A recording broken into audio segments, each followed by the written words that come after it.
외국 관광객이 많이 와서 매출이 많이 늘으셨다는 얘기가 있던데 신문에서 봤어요. 어느 정도예요? 네. 먼저 저희 회사와 저를 간략하게 소개를 드리겠습니다. 저는 트립도즈 대표 정지하입니다. 저희 서비스는 소셜미디어와 관광을 융합한 플랫폼을 운영하고 있습니다.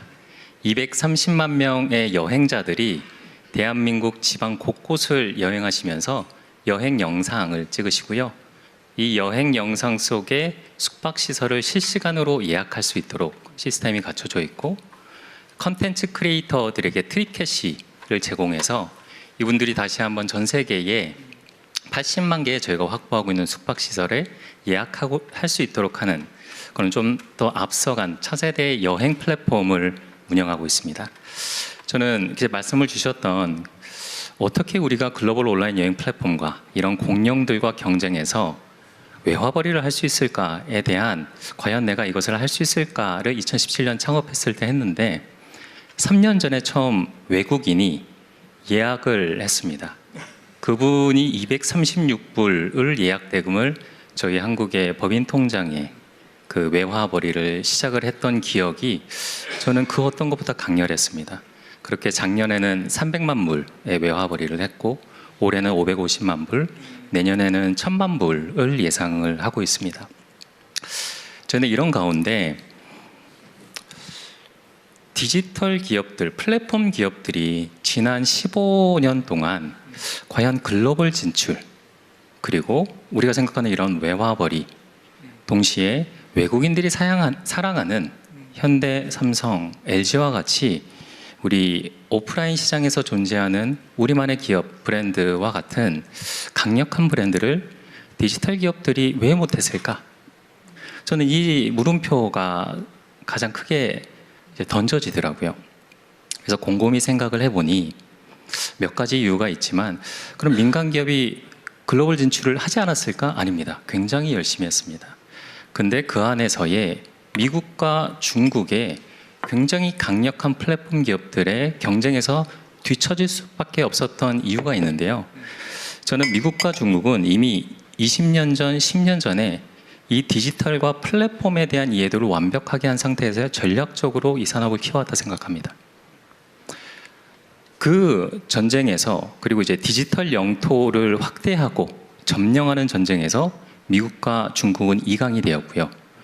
최근에 대통령님께서, 그리고 우리 정부에서 처음으로 AI 3강국을 천명을 했습니다.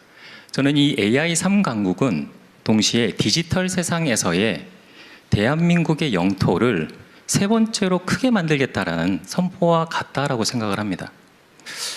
제가 하나의 예를 들어드리겠습니다. 미국의 기업인데요. 관광 기업입니다. 부킹홀딩스라는 기업인데, 이 회사의 시가총액은 250조 원입니다. 당연히 매출과 이익도 잘 나는 그런 상장되어 있는 회사고요. 직원은 약 2만 5천 명 정도 됩니다. 사실 이러한 큰 기업의 가장 강력한 두 가지의 강점이 있는데요. 첫 번째는 디지털 자산입니다. 전 세계 여행자들이 여행하는 디지털 자산을 확보하고 있다는 것, 어마어마한 데이터고요. 두 번째는 금융의 기능입니다. 플랫폼은 동시에 금융의 회사라고도 합니다. 그 이유는 우리 부킹닷컴에 다양한 분들이 호텔과 항공을 예약을 하시면 예약한 순간부터 그리고 투숙이 일어나기까지의 기간에 돈을 지고 가는 그 금액이 60조에서 120조 원가량 됩니다. 대한민국의 외화 보유액이 약 500조 원 정도 되는 것으로 저는 알고 있는데요. 5분의 1 가까이 되는 것을 하나의 플랫폼 관광 기업이 쥐고 있는 겁니다. 사실 저는 이런 플랫폼 기업의 범주에 엔비디아, 테슬라와 같은 모든 기업들이 다 들어있다 생각합니다. 시간을 보여서 마무리 짓도록 하겠습니다.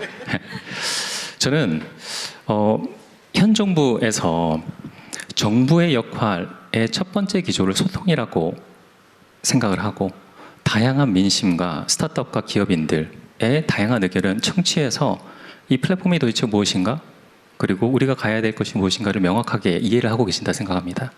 그럼 기업에서 해야 될 일들은 저는 실행밖에 없다 생각합니다. 우리가 창업을 했듯이 글로벌 진출도 실행하면 됩니다. 그래서 저는 여기 계신 70여 명 분의 스타트업 대표님들이 계시다고 알고 있는데요.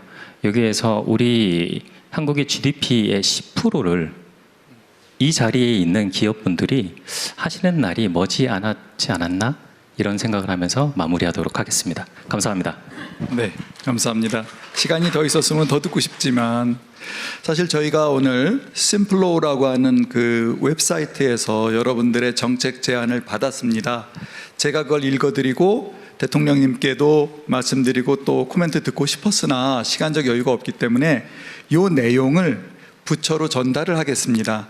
그래서 시간이 부족하다는 얘기를 정말 죄송하게도 드리면서 오늘 이 콘서트, 상상 콘서트 대통령님의 말씀을 총평을 들으면서 또 우리 글로벌 말씀하신 지아 대표님에 대해서도 의견 주시면 감사하겠고, 대통령 말씀을 마지막으로 정리해 보겠습니다.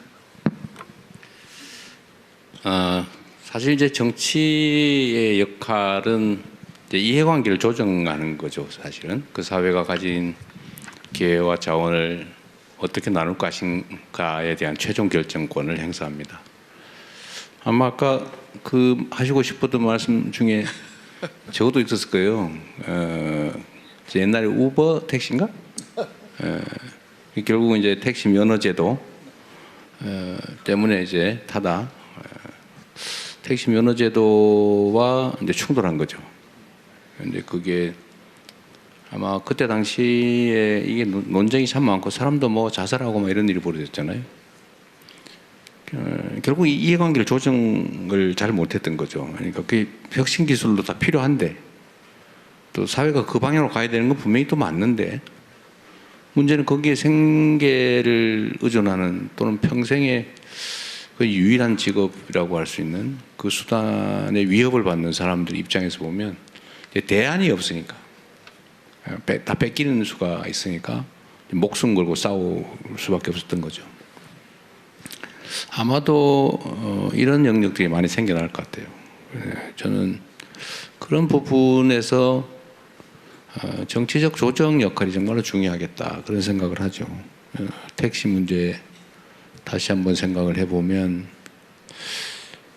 어떻게 조정을 할 수 있었을까? 저는 뭐 좀 마치 노사 분쟁처럼 긴 시간을 놓고 정말로 허심탄회하게 제3의 대안을 포함해서 길게 직접적 논쟁을 좀 해봤었으면 어땠을까? 나름 확인했었을 겁니다, 당시에도. 그래서 저는 모두에게 이익되는 방향의 그 결론을 내릴 수도 있었지 않았을까 싶어요. 근데 예를 들면 제가 생각하는 그때 당시 생각했던 거는 저렇게 극단적으로 올로와 나싱으로 싸우지 말고 절충하는 방법도 있을 것 같은데 예를 들면 택시 사업자들에게 그런 기회를 허용하면 말이 좀 없었을 것 같아요. 또는 택시 사업자들에게 일정한 지분을 줬으면 타협을 해서 그래서 동업을 했었으면 어땠을까 그런 생각이 좀 들었습니다.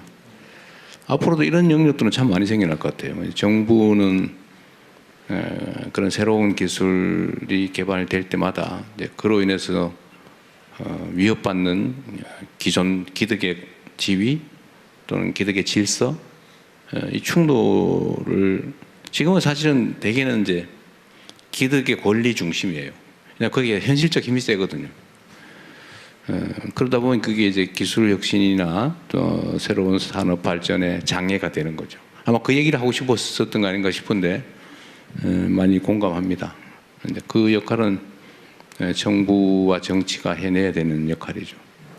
많은 토론들을 통해서 그런 충돌을 최소화하고 모두가 서로 더 나은 길을 함께 갈 수 있었으면 좋겠다는 생각을 합니다. 오늘 뭐 저는 언제나 다니면서 이런 얘기 들으면 참 재밌긴 한데 새로운 얘기 많이 들어서 매우 감사드리고 정부 우리 정책실장도 오셔서 고개 끄덕거리고 계신데 여기 우리 AI 수석도 고향 오니까 좋습니까? 네. 어쨌든 여러분들의 의견도 현장의 의견도 많이 수렴하고 저희도 현장으로 많이 나가서 여러분과 많이 상의하도록 하겠습니다. 이런 대화 할 수 있는 기회 주셔서 고맙습니다. 수고하셨습니다.